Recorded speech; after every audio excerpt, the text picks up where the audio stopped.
Okay, and well, we continue. And I'm very proud and happy to be able to introduce the first speaker to you. It's Boris Groys. I've always admired his playful way of thinking and his creative writing on complicated matters as the historical avant-garde, modernism, post-communist society, media culture and its protagonists and main institutions. He really writes about these matters in a very light way, almost. But well, that's it's heavier than you think. But yeah. But anyway, Boris Groys came over, and he is a philosopher, an art critic, and curator, and he is a professor of aesthetics, art history, and media theory at ZKM in Karlsruhe at the moment. And he's also a global distinguished professor, and I like that very much, global distinguished professor at New York University. And he's currently living and working in New York and Cologne. He's also the writer of many books. I will only call a few of them, a few of the latest books. He published Art Power, The Communist Postscript, and most recently, Going Public. And that is really a book I could recommend to all of you students if you want to get into the thinking of Boris Groys. It's a very nice collection of interviews, of essays Boris wrote during the last couple of years. And in fact, it's about a changed relationship between the viewer, the audience, and the artist, and the public. It's very much about the idea of publicness and the expansion of that. So I think it's very much related to my theme as well. The title of the lecture of Boris Groys is On the Use of Theory by Art and Use of Art by Theory.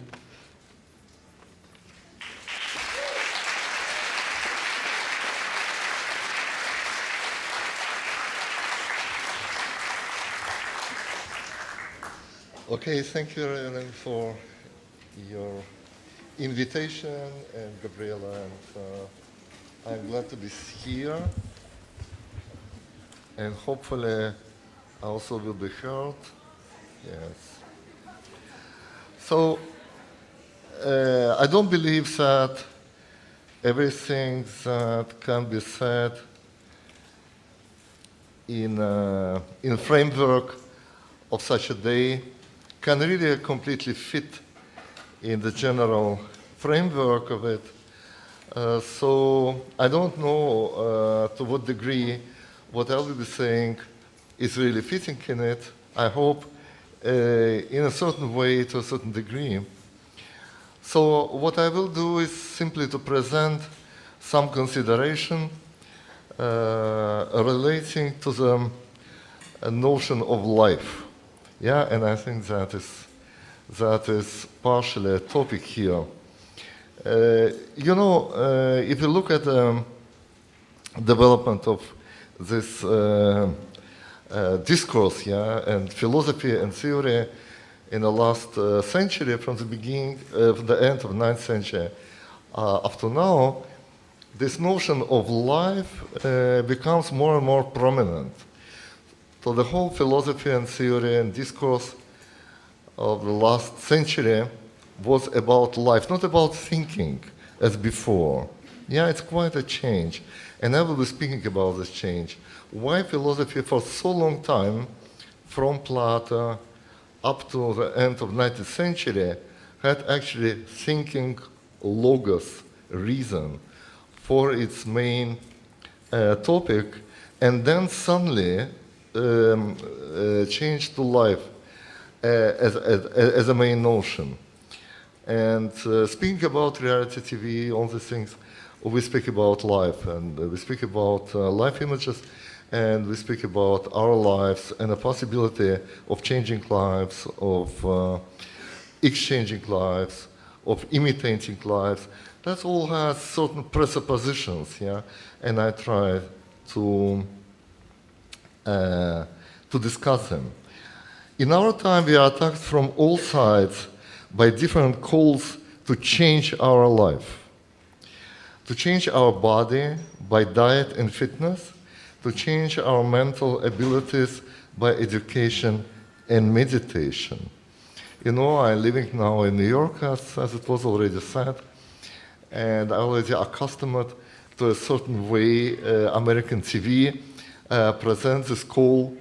You know, if you see an advertisement for kind of new medicine or new practice or new fitness program, they say at the end always with kind of very insistent voice, call now. Please, call now. Do not wait. Yeah, call now. This, and that is actually what I will be speaking about. What does it mean, this urgency, this feeling, and that has to do with the difference between thinking and life, as I will try to explain. This feeling of urgency that we cannot delay, we have to do that now, we have to respond now. So every such a call proposes a certain model that is called to imitate socially recognized beauty, sport heroes, etc. And every such a call for change is called for imitation and called to become somebody that somebody else already is. But is it possible to become another person, to follow a model, to radically change our own identity by imitating another identity?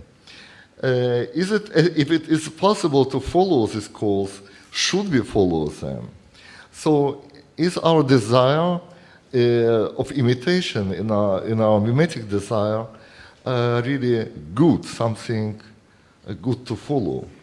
First of all, I would suggest a desire to become similar to the others, so the mimetic desire that was so much criticized by many authors is actually, in a certain way, a positive desire. It is a desire to be social, to produce sociality. We tend to think about our society as a society of differences. We have different cultural identities, different professions, different skills, sexual orientations, etc. However, a society is defined, that is defined only by differences, ceases to be a society. The space of difference is not society by economy, and specifically market economy, that means economy of exchange. Difference opens a possibility of exchange and makes it unavoidable. I give to the others what I have and they do not have, and the others give me what they have and I do not have. Society of difference is society of exchange, a commodity exchange, but also exchange of communication. Communication as exchange of information and also as a market of opinions. We exchange discourses and information items as we exchange all other commodities. This operation leaves our identities unchanged. So an act of exchange itself, be it on the market, be it in the framework of communication, lets our own identity unchanged. We require freedom of information and communication, and these are important goals. But the actual initial goal of the theoretical discourse, and I speak now today as a theoretician, is not merely to inform the others about what opinions I personally have. The scene of the theoretical discourse does not coincide with the scene of communication. Rather, one starts a theoretical discourse in a hope that it will change the attitude of the audience. Here we have a scene not of communication, but conversion, metanoia, change of mind. The theoretical discourse wants to be not informative, but transformative discourse. If a theoretical discourse reveals itself as being merely informative, this discourse has missed its goal. Thus, every theoretician is necessarily interested in the transformative power of discourse as such.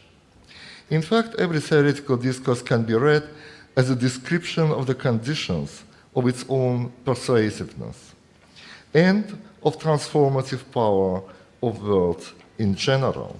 So an explanation why a discourse can be transformative and not only informative. And every discourse offers a scenario, a set of conditions, under which one can expect that the discourse becomes transformative. Here a philosopher, thinker, theoretician, discovers an uncanny similarity between his and her own discourse and the advertisement that calls its listeners to change and to transform themselves. The theoretician shares with the advertisement and fashion a common interest in the possibility of a transformative call, transformative word. At the same time, the traditional philosophy tends to accuse all the non-philosophical transformative discourses of being based not on reason and logic, but exclusively on seduction and manipulation. So if you look at the history of religion, if you look at the history of philosophy and theoretical thought, it always operates by this kind of command: come now, change your mind, change your attitude, change your life. Yeah? If you go back to the beginning of Christianity, if you go to the period of Enlightenment, and if you read people like Deleuze, yeah, or Derrida, don't think in this direction, begin to think in a different direction. Don't think about hierarchies, let us think about rhizomes, yeah, and so on and so on. So it's not so an argumentation that call to change direction of your attention and direction of your mind. So there is a common ground between all these beauty contexts and reality shows and whatever we experienced in our mediatized culture, and a very fundamental attitude of any speaker, included as a speaker as a critique, the critical discourse of this phenomena. Let us not believe them. Let us begin to criticize them. Let us criticize them now. Don't delay your critique, and so on and so on. So you have always this appellative, discursive make-up, and then I would try to speak about the genealogy of this kind of calls and the genealogy of the concept of make-up or makeover, yeah, in general. And it begins really with the concept of education. The first big project of total makeover is an educational project, and it is a university project, and it is a project of art school, and so on and so on. So don't be uneducated, become educated. What does it mean actually? And become educated now, yeah? What does it mean actually? So this whole concept of academia, as we know, started with Plato and not wanting to be kind of, you know, a classical-oriented philosopher.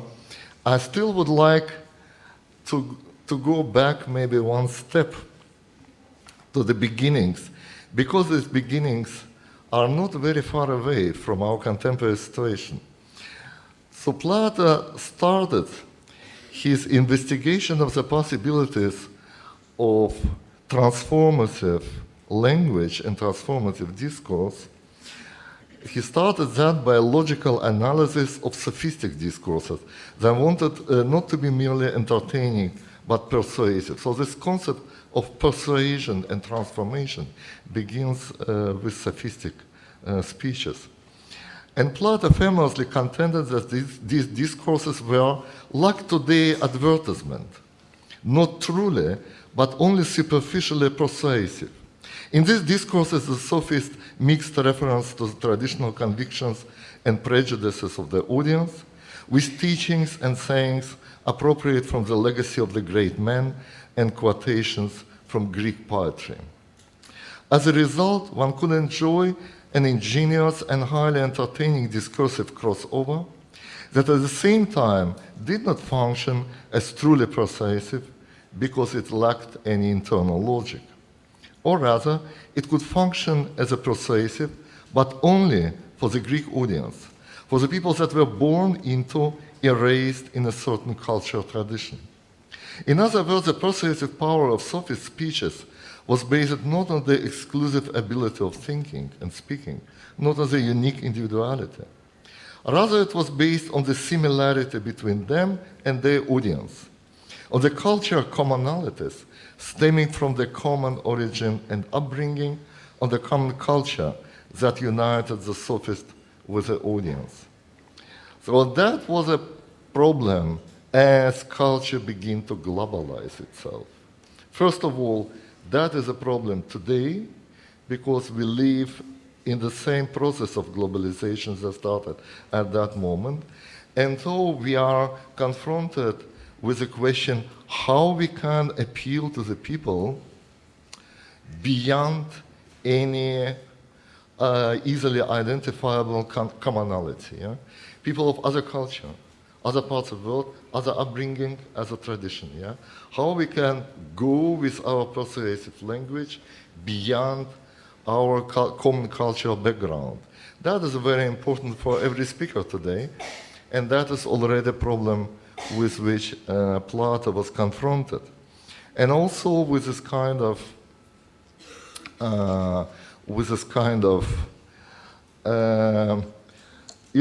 wonderful speeches of sophists based on seduction and not on true persuasion. As contemporary advertisement is based on seduction and not persuasion. So as we know, Plato said that this capability to appeal to everybody is based on a possibility of access for everybody to reason. Everybody, every human being can be reasonable, and that is a kind of hidden similarity. So behind all the apparent differences, there is a hidden similarity. If we discover this similarity, appeal to this general similarity, everybody is reasonable, then we can open our discourse for everybody beyond any cultural borders. That is a big dream of enlightenment. Yeah, that is dream that begins already then and carried away by carried further by European enlightenment almost until now. But if the people all have access to reason, they do not necessarily like to be reasonable. Yeah? For example, I can be reasonable, but don't like to be reasonable. And that is what Plato actually was confronted at the end of his life as he began to teach people, as he opened academia, yeah? And began to teach students. And he realized that some of them just didn't want to be educated. He didn't want to be reasonable. Yeah? They didn't follow this kind of academic program. Some of them were very eager to go further, and some of them had what to do with them. Yeah? The answer is to suppress them, yeah? By violence. Yeah? Actually, it was not the first answer of this kind. As Wittgenstein also believed in the universal power of mathematics. And he, after he finished the university, he went to a small village in Austria to teach children, peasant children, to teach mathematics. But they didn't want to hear it. And so began to using force, the physical force against them. So they was persecuted and accused by criminal court and had to flee Austria. That's why he actually came to England. Yeah, he became professor at Cambridge. So, and in Cambridge, yeah, they also hated his philosophy, as we know, but they were tolerant, and so he shouldn't use physical force. Now, this concept of physical force and using violence begins already as a project of counter-violence. Yeah, in Plato, you remember this very famous passage from the State where Plato describes the experience of a philosopher coming out of community, coming out of the cave, to see the light of the general universal truth, coming back into the cave and being killed by his community for not seeing clearly in the twilight, yeah, of everyday existence. So this community didn't want to listen to this universal truth at all. They were maybe accessible to reason as everybody else, but they didn't want to hear and to listen to him in the first place. So they killed him before they began to listen to him. That is a problem. And so Plato develops this project of creating a philosophical state, a state ruled by philosophers, with a very strong and efficient police structure. The idea was to bring people to metanoia, to transform them, not through the power of reason, not through the power of words, but compel them and push them into listening the speaker that they actually don't want to listen. So the change, he realized that the change should come before reason. It is not a violence. Yeah, if we speak about violence, we mostly speak about violence against reason, or violence against enlightenment. That was a different kind of violence, a violence against the enemies of reason. That was a violence to install reason in the society, and install reason in society by violent, irrational, unreasonable means, because that was only means possible. So if you do not have real, so actual access to reason, you do that, you create this access by education and state control.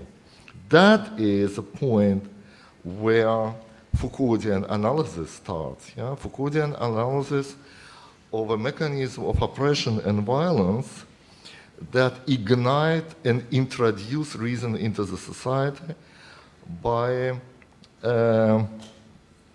subjecting the society to the educational pastoral power of the state, so that everybody who is not educated and doesn't want to be educated is proclaimed mad and isolated from the society. The question is still, why these people didn't like philosophy and why they killed him? It's a question of how we install the state of reason is answered by Plato about the whole history of European mankind. But the question is why people didn't like philosophers, didn't like theoreticians. And they actually very seldom like them, yeah? I think that is the question that starts the reflection on life.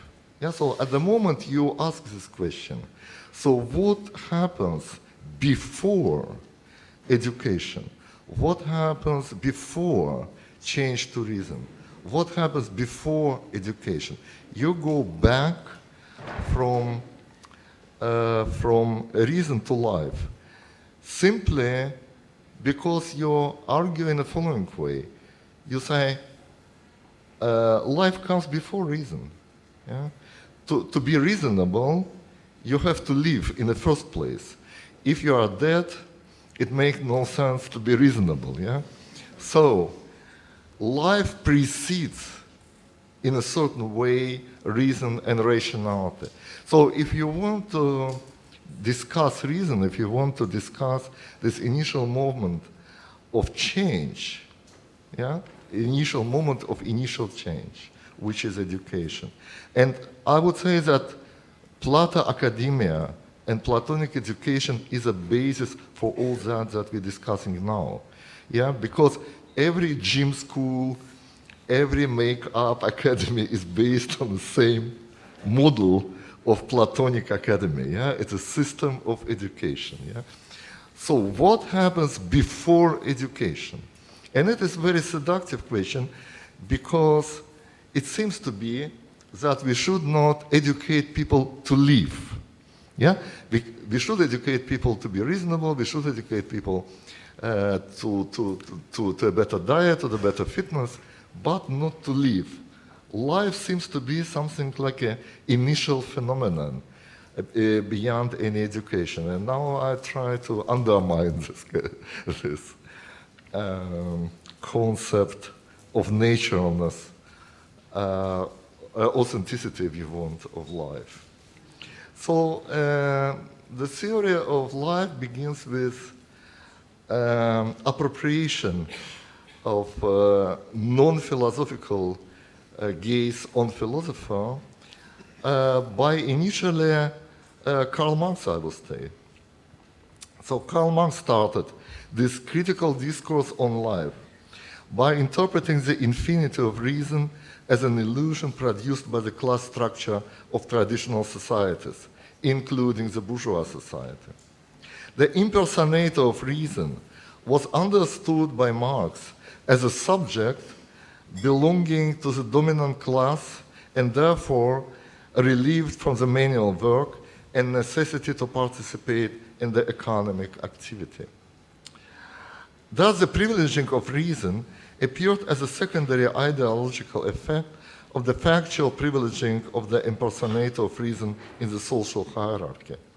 For Marx, the philosophers could make themselves immune against worldly seductions only because their basic needs were already satisfied, whereas the underprivileged manual workers remained involved into the struggle for survival and had no chance to practice disinterested philosophical contemplation to impersonate pure reason. And that one of explanation of this hate against philosophers. Yeah? There is another one, Nietzsche. On the other hand, Nietzsche explained the philosophical love of reason and truth as a symptom of underprivileged position of the philosopher in real life, as a kind of overcompensation of the philosopher's own lack of vitality and real power through fantasies about universal power of reason. The philosophical contemplation being an escape from life and simultaneously a promise of a revenge of the weak against the strong. For Nietzsche, the philosophers are immune against seduction simply because they are too weak, too decadent, and not cool enough, so to say, to seduce and to be seduced. Thus, Nietzsche denies the peaceful, purely contemplative nature of the philosophical attitude. For him, this attitude is merely a cover-up that the weak uses, that the ugly philosopher, actually, uses to become successful in the struggle for power and domination. So his idea is go not to academy, go to fitness. Yeah? And then you get rid of your philosophical problems, basically. Behind the apparent absence of vital interest, the theoretician discovers a hidden presence of decadent, sick will to power. According to Nietzsche, reason and its alleged evidences are designed only to subjugate the non-philosophically inclined, passionate, vital characters. Thus, both Marx and Nietzsche insist of primacy of life over thinking, of body over spirit, of practice over contemplation. Instead of calling to reflection and philosophical contemplation, the critical theory calls for action, to change the world instead of trying to understand it. Yeah, very famous Marxist slogan. To actively change life instead of wasting time for contemplation and passivity. To live fully and actively instead of merely surviving. Here, reason was substituted by life because it seems that life did not need any additional education violence to be recognized as such. Life seems obvious for a profane gaze, whereas reason is hidden. Now I would like to show, as I already promised, that the things are not so simple and that life is also something that has to be learned. First of all, to define life we need to define death. To live means, by definition, to be undead. However, we have no inner evidence of our personal death. We are not present before life and before our birth, and we cannot be present at and after the moment of death. Thus, us also do not have any inner evidence, inner certainty of living, if to live means to be born and die. The fact of my mortality does not belong to my own inner experience. Socrates was right in this respect. If I turn to introspection, I find myself immortal. Thus I live and die only in the eyes of the other. I can read my life and coming death only in the other's gaze that is directed toward me. Life and death are present for me only as ultimate form of my social and not personal experience. Not accidentally, Sartre says, the hell of the others, and Lacan, the eye of the other is always an evil eye. Georgia Agamben describes bare life, so simple life, in his Homo Sacer, through the optics of the other. His Musulman is imprisoned in the concentration camp and simply lives on and on until he dies beyond the possibility of any instrumental, meaningful action. He is simply too weak for such an action. Basically as weak as everybody else in our contemporary society, and that is why Agamben writes that we all live in a concentration camp. Here it is precisely the external gaze that constitutes bare life, because we see that Muslim does not act, but we don't know, and actually we are not interested in, we don't want to know what he thinks or what he plans. So, if I cannot have any evidence of the fact that I live, the post-philosophical theoretical discourse is non-evidental discourse. I cannot overcome my distrust. On the contrary, it strengthens the distrust. But this discourse, as it is even more important, also distrust itself. So what I want to say is that there is no authentic life, and my life is never my life. It's my life for the others. It's always others' life. It's always my image in the eyes of the others. To be alive means to be exposed to the gaze of the other. That is, if you look at the going public, that was recommended already here, then I argue that that is a deep meaning of what Joseph Beuys said, that everybody is an artist. Everybody is an artist in the sense that everybody's existence as existence is to be exposed and expose oneself to the gaze of the other, what actually the artist professionally does.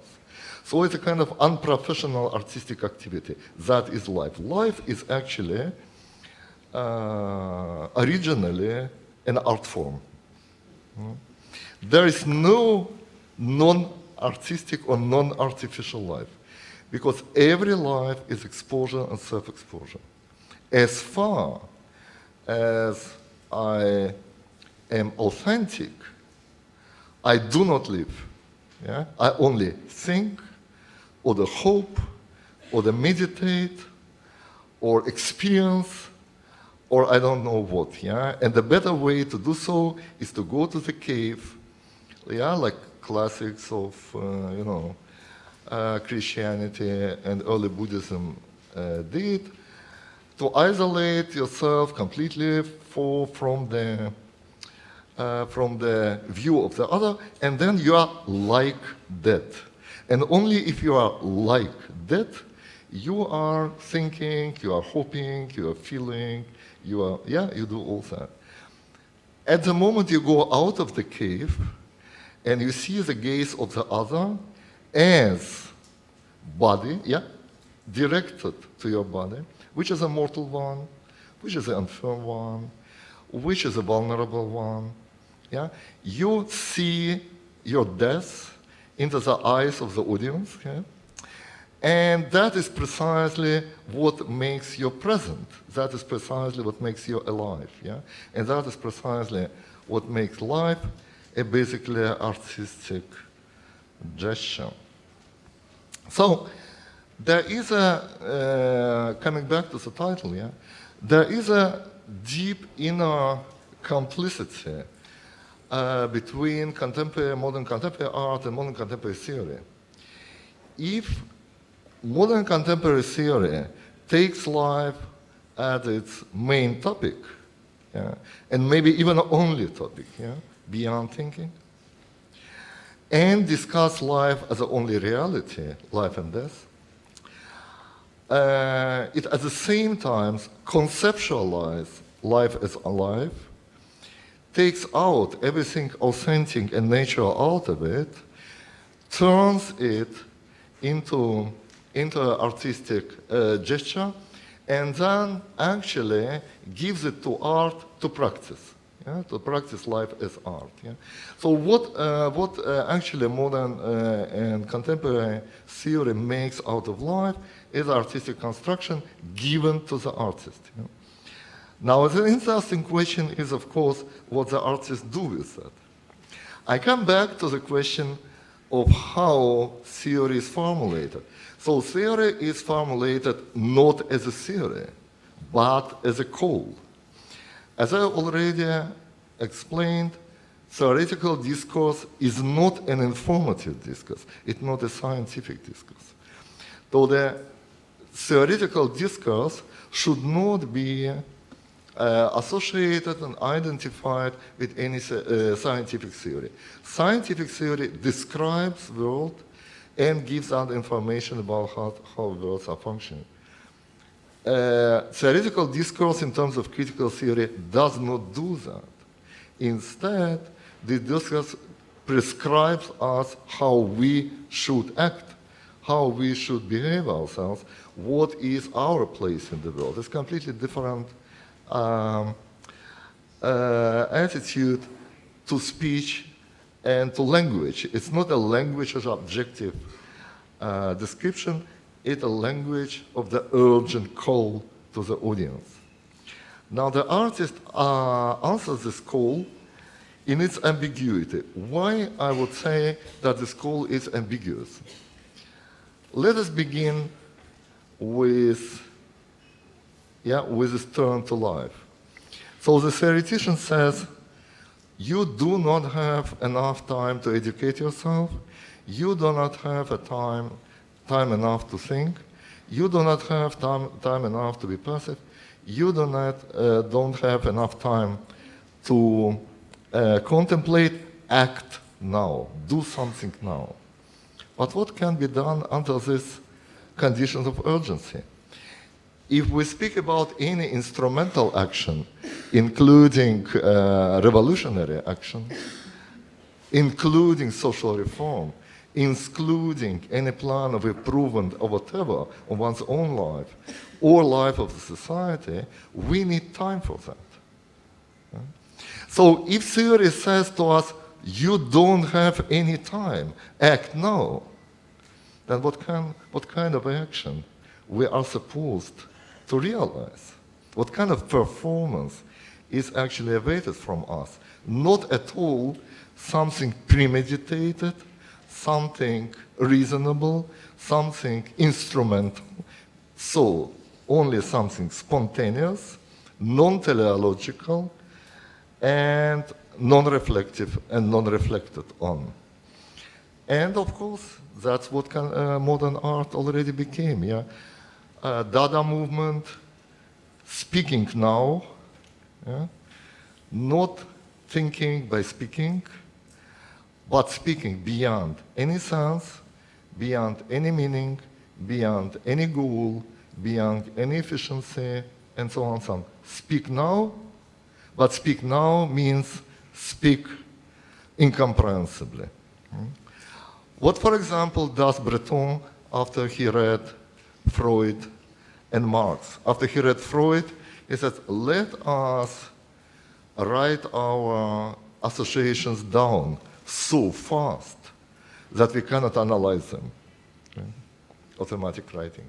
And let us take a revolver and shoot in the crowd before we think who we actually want to kill. Yeah? So the both manifest, yeah, if we look at them, one after Freud and other after Marx, the both surrealist manifests do not propose any purposeful action. Instead, a spontaneous action. So this answering of the emergent call reminds me of the situation of Melancholia, the film you probably saw by Lars von Trier. Yeah?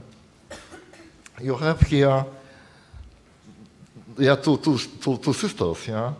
One of Jewish origin and enlightened, and the other kind of spontaneous, truly German Wagnerian personality. And as this planet Melancholia emerges, we see it as a huge eye, as a source of the gaze, under which we have to do something and to act urgently, yeah? Because it's quite clear that we have not a lot of time to do anything at all or to think about that. Yeah? So time is not there. So the image of this Melancholia is the image of Marxism, of Nietzscheanism, of Deleuze, of Derrida.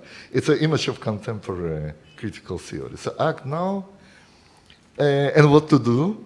So one sister tries to do something reasonable, and she's only frustrated, and the other one enjoys the situation as far as she can. And that is, of course, two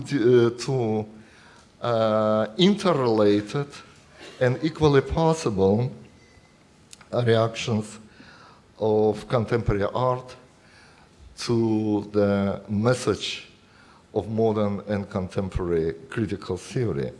It is action, but it's action against and beyond any kind of teleology. It is an action that has no historical insurance, that has no ontological insurance, that is, if you want, pretty much voluntaristic. And then we can ask the question, such an action, does it make sense? Yeah? If it doesn't want to make sense, this not wanting to make sense, does it make sense? I think a lot of people are frustrated that contemporary culture and contemporary art do not act politically efficiently and do not bring about this kind of positive change or maybe negative change and whatever. So there is this kind of frustration through this practice and by this practice. Now, I would argue that this frustration is good, because to be frustrated is generally a good thing to do, but at the same time is not necessarily well-founded. Because if you go back to the question, what does it mean to be similar? Yeah? This question of what does it mean to be similar indicates a function that this contemporary theory and art have actually in our society. We are not similar in our goals, purposeful strategies, efficient actions, and instrumental reason. But we are very similar in our urgencies, emergencies, failures, incapacities, finitudes, and so on and so on. So in a certain way, this contemporary theory and art produce sociality and the social as such. So this produces commonality that is based not on common education and origin, not on common trust into reason and reasonable behavior and rational state of society, but a common uncertainty related to any purposeful actions and any theories and consideration, and common distrust toward ourselves, because we cannot reflect ourselves totally, but also distrust to the theories that try to explain us to ourselves. So we have the situation of total distrust, of double distrust, I would say, and we have the situation of non-purposeful, non-teleological dimension of all our actions. It's not accidental that the hero of revolution became Che Guevara, yeah, who actually was absolute failure in any respect. Yeah, he couldn't control Cuba after Communist Party took power, and all his revolutionary failed. So why the failure makes a hero? Yeah? Because the success is possible or not. Success is not enough a reason to act, actually. Because if you want success, then you become very skeptical about any movements to act. So what can move you to act is not success, but precisely a certain lifestyle if you want. So if you want a certain life, for example, a revolutionary life, for example, life an artist and so on and so on, also under the presupposition that it fails, yeah, then you begin to act really.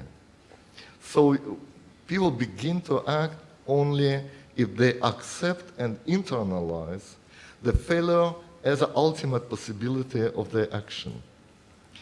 And actually, it is precisely what a modern and contemporary theory and art also try to teach us, to accept the possibility of failure as ultimate possibility of action. Now, coming maybe back at the end of my presentation to I also already evoked this initial call by Christianity that founded European culture as we know it, call to convert, yeah, to go into the other world, to change your life, to change your mentality, and so on and so on. And there was a very famous description of this call by Søren Kierkegaard, you probably know that, contemporary of Karl Marx actually, and also somebody from the post-Hegelian philosophical circle. Kierkegaard says why this Christian call is really so interesting and why the Christian call is so different for everybody else. Why Christianity, from his point of view, is different for all other religions. He said because the figure of Christ is a very ordinary, everyday figure. Christ has no wings, yeah, he has no incredible possibilities in his body. He is not exceptional. He is not like a pagan god, yeah, before coming of Christianity. He is absolutely ordinary human figure. And to accept that this human figure can be good, that we can ascribe these divine possibilities to the ordinary human figure, is to overcome our deep distrust. So the religion of Christianity is a religion of deep distrust. It begins with a complete distrust into the figure of Christ. Now, in a very traditional manner, Kierkegaard says, and then it is quoted by many authors, including Derrida and many others, that we have to overcome this distrust. We have to overcome this distrust by leap of faith, yeah, this very famous leap of faith that everybody quotes at a certain point in time from Derrida to Agamben and further. But if you look more attentively on the text of Kierkegaard, he says actually that we have to be Christian not because, not in spite of this deep distrust, yeah, that we have towards the figure of the Savior, but because of that. Yeah? Because if we would not have this distrust, yeah, we would simply seduced by a certain divine image. or overwhelmed by it. So we would not have this kind of freedom to go our own way, some kind of control on our own commitment to what we are actually doing. On the other hand, to accept Christianity is as improbable as to reject it. So if we have no base and no reason to accept it, we have also no reason to reject it. Yeah? So we are in a situation of complete freedom, and we are in a situation of complete distrust, and we have to look to that situation of complete distrust. So if we find the most total distrust, if we not that we discover some trust and begin to be utopian again, and so on and so on. We have to go where the distrust is deeper and more radical, because that is a place where our freedom can be committed to. So if we look at our political system, and I really emphasize that because my time is also at the end, you know, there's a lot of talk of capitalism, yeah? And, yeah, capitalism. And I just was in Ljubljana, yeah, the kind of conference, and everybody spoken about capitalism, what's capitalism. And what kind of surprised me in a certain way, I think the vocabulary has changed here a bit, but still people speak about, or tend to speak about capitalism, even there's certain changes always there, in terms of system, structure, empire, yeah, or whatever. So in terms of something stable, of certain status quo, that should be overcome, that should be changed, that should be discarded, that should be revolutionary, thrown away, and so on. So capitalism is something stable.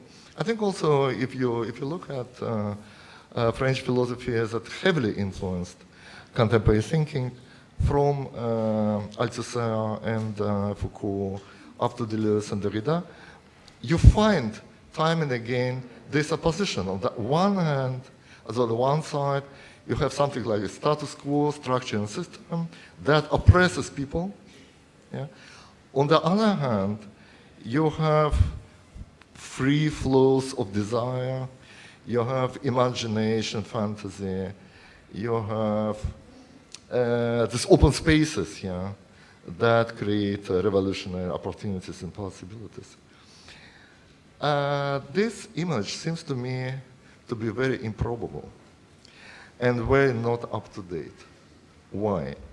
Because if you look at the reality of contemporary capitalism, it is a flow of desire, it's a flow of money, it's a flow of digital information, flowing beyond any social control, flowing beyond any public and state control all over the world. It's actually a realization of the Deleuzian dream. Yeah? So I think that if you read Deleuze, it's a description of contemporary financial capitalism in affirmative terms. Yeah?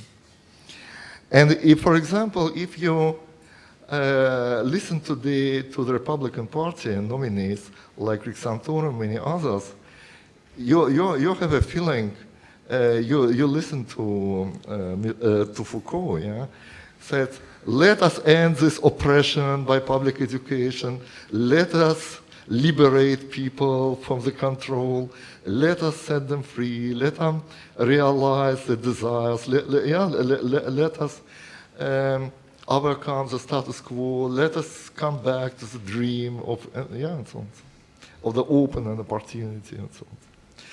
So what, for a very long time, under specific conditions of European centralized states and especially France, looked like a good description of capitalism was actually a description of state capitalism that absolutely does not correspond to reality of capitalist development, not corresponded at that time, and absolutely not corresponds after the, obviously not corresponds after the end of the Cold War.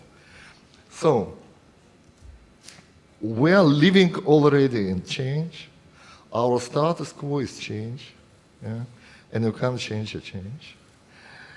We are living already in the flow, and so on and so on. So does it mean that something like a transformative action is impossible?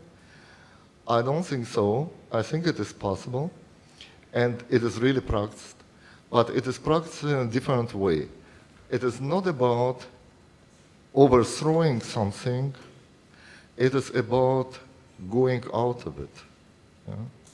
We have already all the spaces to go out of it. Yeah, how, for example, Eastern European states, is it good or bad, collapsed? Simply because people have withdrawn their support. Yeah? They just went other way. Yeah?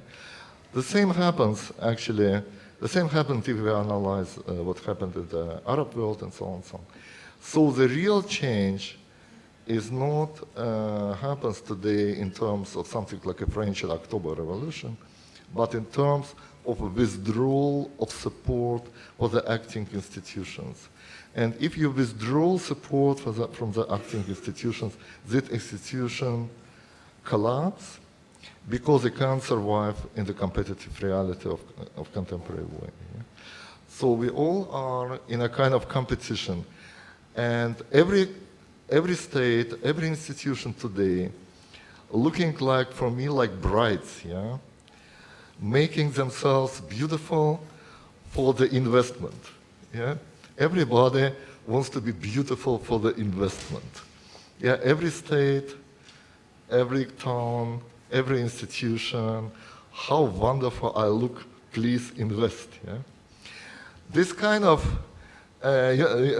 seduction, yeah, seduction of capital is what the reality of our time. And if things do not look very beautiful, if you contribute to not making them very beautiful, yeah, then the investment don't come and the system collapses. Yeah? That's what we learned in these days. Okay, that is small political comment to my talk, and that's it.